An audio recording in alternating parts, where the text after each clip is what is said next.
Le procès du tueur du chauffeur VTC s'ouvre demain au tribunal pour enfants de Paris. L'adolescent âgé de 15 ans comparé pour homicide volontaire en bande organisée.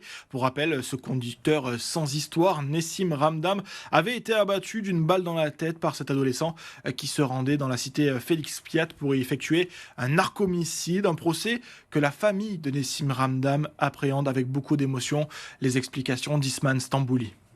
Je suis terrorisée à l'idée du jour où ils comprendront réellement que leur père a été tué La voix tremble, mais les mots sont posés. par un enfant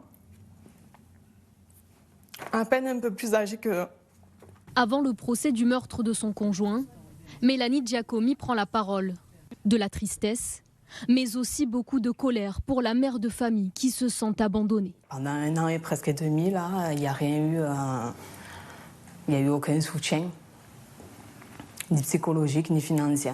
Dans le box des accusés, un adolescent originaire du Gard. Fin 2024, il est recruté sur Snapchat.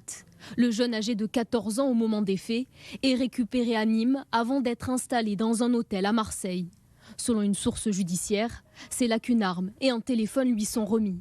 L'apprenti tueur commande alors un VTC pour aller exécuter sa cible. Le mineur a demandé par 2 fois à Nessim, dans son véhicule Bolt, de faire 2 arrêts. Et peut-être qu'au bout du 3e arrêt, ou du moins de la 3e fois où il a demandé de s'arrêter sur le bas-côté, Nessim a dû s'interroger et a dû dire qu'est-ce qui se passe. Il a dû sentir qu'il y avait quelque chose qui ne fonctionnait pas, qui n'allait pas bien. Et à ce moment-là, exactement ce qui s'est passé, nous ne le saurons certainement jamais. Mais en tout cas, il n'en demeure pas moins que Nessim a reçu une balle dans sa nuque. Le procès à huis clos commence demain au tribunal pour enfants de Paris.